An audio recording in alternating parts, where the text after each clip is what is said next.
নমস্কাৰ মৰমৰ ছাত্ৰ ছাত্ৰীসকল আমি গোলাঘাট জিলা ৰাষ্ট্ৰীয় মাধ্যমিক শিক্ষা অভিযানৰ তৰফৰ পৰা তোমালোকলৈ মৰম জনাইছোঁ।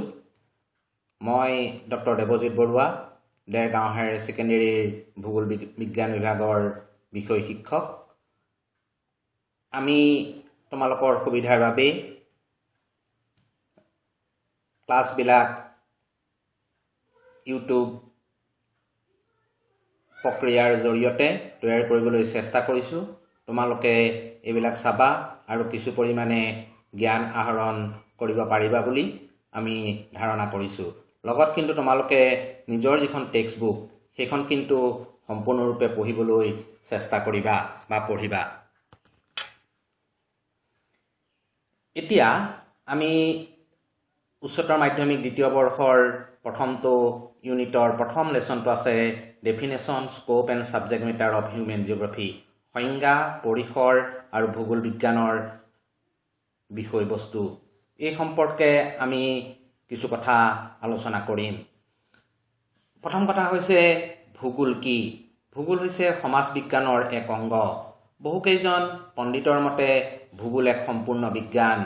বিজ্ঞান হৈছে সত্য অন্বেষণৰ প্ৰক্ৰিয়া।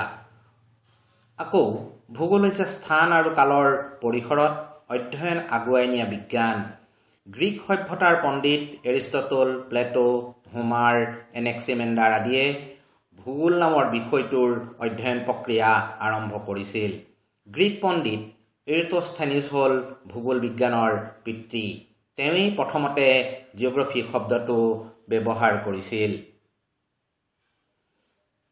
মানুহৰ আৱাসভূমি হিচাপে গোলাকাৰ পৃথিৱীৰ পৰিৱেশ সম্পৰ্কীয় প্ৰণালীবদ্ধ জ্ঞান অন্বেষণৰ এক শাখা হ'ল ভূগোল বিজ্ঞান। বিষয়টো মূলতঃ দুটা শাখাত বিভক্ত। প্ৰথমটো হৈছে প্ৰাকৃতিক ভূগোল, ফিজিকেল জিঅ'গ্ৰাফি। নাম্বাৰ 2 মানৱ ভূগোল, হিউমেন জিঅ'গ্ৰাফি। প্ৰাকৃতিক ভূগোলে পৃথিৱীৰ উপৰিভাগৰ বিভিন্ন অৱয়ব যেনে পৰ্বত, পাহাৰ, বতৰ, জলবায়ু, আগ্নেয়গিৰি, জীৱ জন্তু, সাগৰ, মহাসাগৰ আৰু প্ৰাকৃতিক দুৰ্যোগসমূহৰ লগতে বায়ুমণ্ডলৰ আৰু জলমণ্ডল, জীৱমণ্ডল আৰু অশ্মমণ্ডল এই চাৰিওটা মণ্ডলক সামৰি অধ্যয়ন প্ৰক্ৰিয়া আগুৱাই নিয়ে। অন্যহাতেদি মানৱ ভূগোলে মানুহৰ দ্বাৰা পৰিৱেশক কেনেদৰে পৰিৱৰ্তন কৰিব পাৰি বা কৰিছে সেই সম্পৰ্কে অধ্যয়ন কৰে। মানৱ ভূগোলৰ সংজ্ঞা বিভিন্ন পণ্ডিতে বিভিন্ন ধৰণেৰে আগবঢ়াইছে। ৰাটজেল নামৰ পণ্ডিতজনৰ সংজ্ঞা অনুসৰি মানৱ সমাজ আৰু ভূপৃষ্ঠৰ মাজত গঢ় লৈ উঠা পাৰস্পৰিক সম্পৰ্কৰ সংশ্লেষণাত্মক অধ্যয়নেই হৈছে মানৱ ভূগোল। ইলেন চাৰ্চিল চেম্পল নামৰ আমেৰিকান ভূগোলবিদগৰাকীৰ মতে বিৰামহীন মানুহ আৰু পৰিৱৰ্তনশীল পৃথিৱীৰ পৰিৱেশৰ মাজত প্ৰতিষ্ঠিত গতিশীল সম্পৰ্কৰ অধ্যয়নেই হ'ল মানৱ ভূগোল। ভাইডেল ডালা ব্লাছি নামৰ ভূগোলবিদজনৰ মতে যেতিয়া পৃথিৱীৰ পৰিৱেশৰ অধ্যয়নৰ ক্ষেত্ৰত মানুহৰ স্বাৰ্থ আগত ৰাখি অধ্যয়ন কৰা হয় সেয়াই হৈছে মানৱ ভূগোল। মুঠতে মানুহ আৰু পৰিৱেশৰ মাজৰ সম্পৰ্ক আৰু পাৰস্পৰিক আন্তঃক্ৰিয়াৰ ধৰণকৰণ অধ্যয়ন কৰা ভূগোল অধ্যয়নৰ পৰিক্ৰমাটোকেই মানৱ ভূগোল বুলি কোৱা হয়।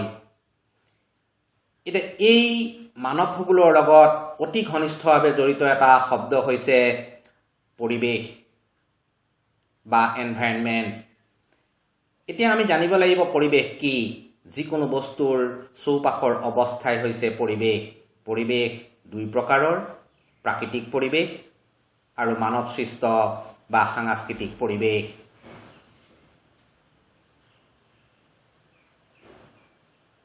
ঠিক একেদৰে ভূগোল নামৰ বিষয়টোৱেও দুটা পৰিৱেশক অন্তৰ্ভুক্ত কৰি লয়। এটা হৈছে প্ৰাকৃতিক পৰিৱেশ, এটা হৈছে মানৱ সৃষ্ট পৰিৱেশ। প্ৰাকৃতিক পৰিৱেশটো প্ৰকৃতিয়ে তৈয়াৰ কৰে, য'ত পৰ্বত, পাহাৰ, মালভূমি, সাগৰ, মহাসাগৰ, জীৱ জগত সকলোবিলাক অন্তৰ্ভুক্ত হৈ থাকে। অন্যহাতেদি মানৱ সৃষ্ট পৰিৱেশটো হ'ল সাংস্কৃতিক পৰিৱেশ। মানুহৰ সংস্কৃতি যিমানেই উন্নত হ'ব, মানৱ সৃষ্ট পৰিৱেশ সিমানেই উন্নত হ'ব। পৰৱৰ্তী আমি ভূগোল বিজ্ঞানৰ লগত সম্পৰ্কযুক্ত বা এটা অন্যতম শাখা মানৱ ভূগোলৰ পৰিসৰ সম্পৰ্কে আলোচনা কৰিম। প্ৰকৃতি আৰু মানৱ সৃষ্ট পৰিৱেশৰ মাজত গঢ় লৈ উঠা আন্তঃসম্পৰ্কৰ অধ্যয়নেই মানৱ ভূগোলৰ কেন্দ্ৰীয় বিষয়বস্তু। প্ৰকৃতিৰ উপাদান মাটি, পানী, বায়ু আৰু জীৱমণ্ডলীয় উপাদানসমূহৰ প্ৰভাৱত স্থান আৰু সময় অনুসৰি মানৱীয় কাৰ্যকলাপৰ পৰিৱৰ্তন আৰু স্বাভাৱিকভাৱেই বিৱৰ্তন ঘটে। এতিয়া আমি চাব লাগিব যে প্ৰাকৃতিক পৰিৱেশৰ লগত কি কি উপাদান সংযুক্ত হৈ থাকে বা প্ৰাকৃতিক ভূগোলৰ লগত কি কি উপাদান সংযুক্ত হৈ থাকে আৰু মানৱ ভূগোলৰ লগত কি কি উপাদান সংযুক্ত হৈ থাকে। প্ৰাকৃতিক ভূগোলৰ লগত সংযুক্ত হৈ থকা প্ৰকৃতিৰ উপাদানসমূহ হৈছে শিল, খনিজ, ভূমিদৃশ্য, মাটি, জীৱ-জন্তু, উদ্ভিদ, পানী, বায়ুমণ্ডল, নদ নদী, পৰিৱেশ, বতৰ, জলবায়ু, সাগৰ মহাসাগৰ ইত্যাদি। অন্যহাতেদি মানৱ ভূগোলৰ লগত জড়িত বিষয়সমূহ হৈছে জনসংখ্যা, জনবসতি, অৰ্থনৈতিক কাম কাজ, পৰিবহণ, বিনোদন সম্পৰ্কীয় কাম কাজ, ধৰ্ম, ৰাজনৈতিক ব্যৱস্থা, সামাজিক অৱস্থা, মানুহৰ প্ৰব্ৰজন, কৃষি ব্যৱস্থা, নগৰীকৰণ ইত্যাদি।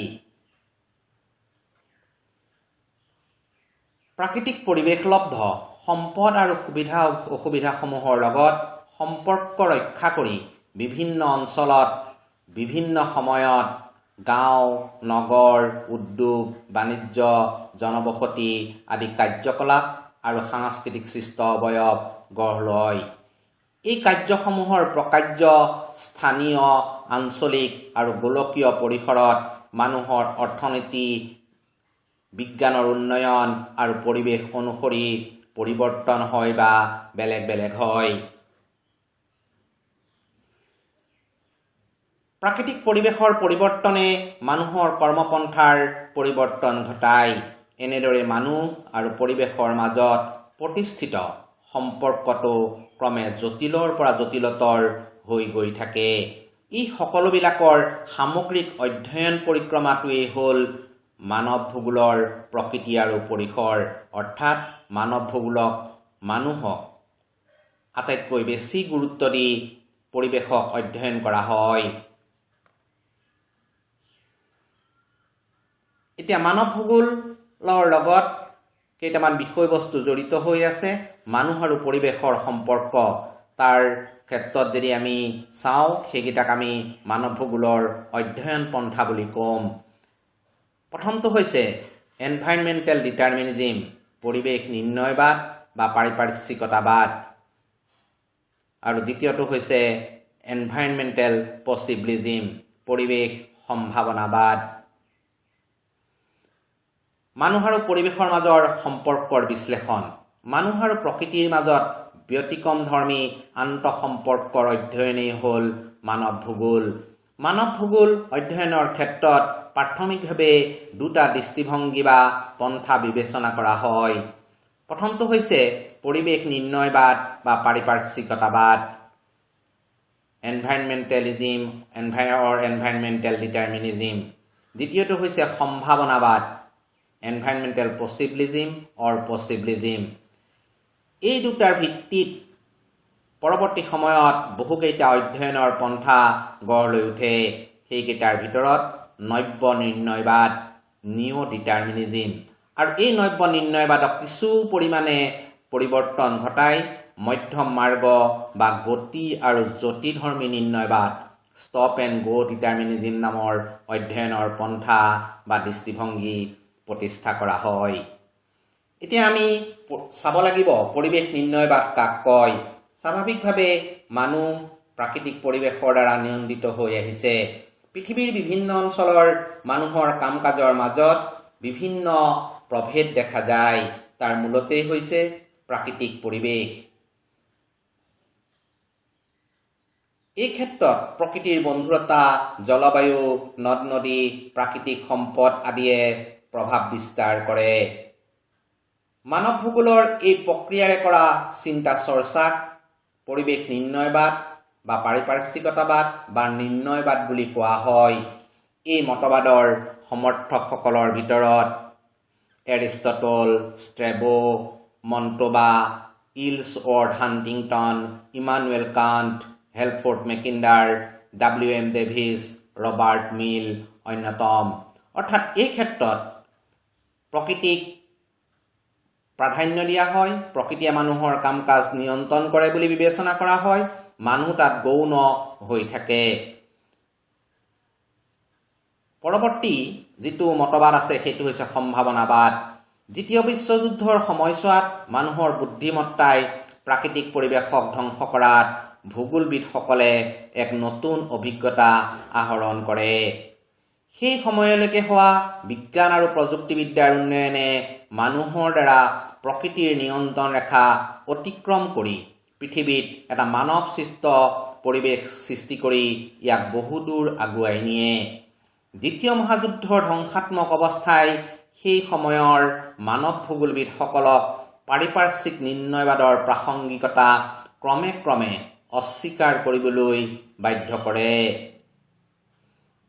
মানৱ সংস্কৃতিয়ে প্ৰাকৃতিক পৰিৱেশক নিজৰ বাঞ্ছিত অৱস্থা বা পৰিৱেশ গঢ় দিয়াত সহায় কৰে। মানুহৰ নিজৰ দক্ষতাৰ বলত প্ৰয়োজন অনুসৰি প্ৰাকৃতিক পৰিৱেশক পৰিৱৰ্তন কৰাৰ সম্ভাৱনাত বিশ্বাসী মতবাদটোক সম্ভাৱনাবাদ বুলি কোৱা হয়। ইয়াত মানুহৰ গুণ বা কৰ্মৰাজিৰ ওপৰত বিশেষ গুৰুত্ব বা প্ৰাধান্যতা আৰোপ কৰা হয়। এই ধাৰণা অনুসৰি মানুহৰ সম্ভাৱনাত অসম্ভৱ বুলি একো কথা নাই। মানুহে প্ৰয়োজন অনুসৰি প্ৰাকৃতিক পৰিৱেশক নিজৰ ধৰণেৰে বিজ্ঞান আৰু প্ৰযুক্তিবিদ্যাৰ সহায়ত পৰিৱৰ্তন কৰি ল'ব পাৰে। সম্ভাৱনাবাদৰ প্ৰতিষ্ঠাপক হ'ল ভিডেল দা লাব্লাছি। এই ক্ষেত্ৰত মানুহৰ সম্ভাৱনাৰ কথা দেখুৱাবলৈ আমি চীনৰ প্ৰাচীৰৰ কথা উল্লেখ কৰিব পাৰোঁ। ইয়াৰ উপৰিও এই ক্ষেত্ৰত আন সমৰ্থক কেইজন হ'ল জন ব্ৰুনেজ, ইলছৱৰ্থ হাণ্টিংটন, ইমানুৱেল দা মাৰ্টনি। পৰৱৰ্তী পৰিৱেশ নিৰ্ণয়বাদ আৰু সম্ভাৱনাবাদৰ ভিত্তিত এটা নতুন ধাৰণা গ্ৰিফাইথ টেইলৰ নামৰ ব্ৰিটিছ ভূগোলবিদজনে প্ৰতিষ্ঠা কৰিছিল। সেইটো হৈছে নব্য নিৰ্ণয়বাদ। নব্য নিৰ্ণয়বাদ ধাৰণা অনুসৰি এখন ৰাষ্ট্ৰ বা এটা অঞ্চলৰ উন্নয়ন পৰিক্ৰমাটো মূলতঃ প্ৰাকৃতিক দৃশ্যপটৰ ওপৰত নিৰ্ভৰশীল হৈ থাকে। প্ৰকৃতিসৃষ্ট সামগ্ৰীক লৈ উন্নয়নৰ সম্ভাৱনাক মানুহে গতি প্ৰদান কৰে অথবা স্থবিৰ কৰি ৰাখিব পাৰে। প্ৰকৃতিৰ সম্ভাৱনা অনুসৰি মানুহৰ নিজৰ সামৰ্থ্যৰে প্ৰকৃতিক ৰেহৰূপক পৰিৱৰ্তন সাধন কৰিব পৰা যায়। প্ৰযুক্তিৰ অপপ্ৰয়োগৰ ফলত প্ৰকৃতিৰ অনিষ্ট ঘটিলে মানুহৰ উন্নতি কিন্তু স্থবিৰ হয়। অৱশ্যে প্ৰকৃতিক একাষৰীয়াকৈ ৰাখিলেও মানুহৰ উন্নয়ন সম্ভৱ নহয়। এই নব্য নিৰ্ণয়বাদ ধাৰণাটোক গ্ৰিফাইথ টেইলৰৰ মতবাদটোক পৰৱৰ্তী সময়ত মধ্যম মাৰ্গ বা গতি আৰু জ্যোতি ধৰ্মী নিৰ্ণয়বাদ ষ্টপ এণ্ড গো ডিটাৰমিনিজিম নামেৰে কিছু পৰিৱৰ্তন কৰি প্ৰতিষ্ঠা কৰা হয়।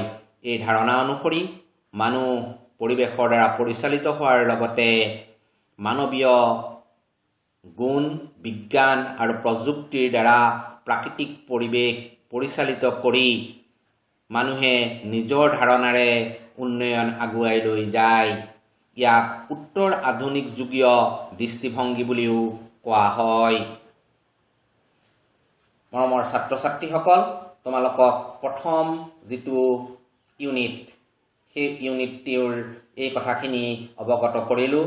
তোমালোকে মনত ৰাখিবা, পঢ়িবা আৰু জীৱনত যদি ভূগোল বিষয়টো পৰৱৰ্তী সময়ত পঢ়াৰ ইচ্ছা থাকে এইখিনি অতি গুৰুত্বপূৰ্ণ বিষয় হৈ থাকিব। সকলোকে ধন্যবাদ জনালোঁ। ধন্যবাদ।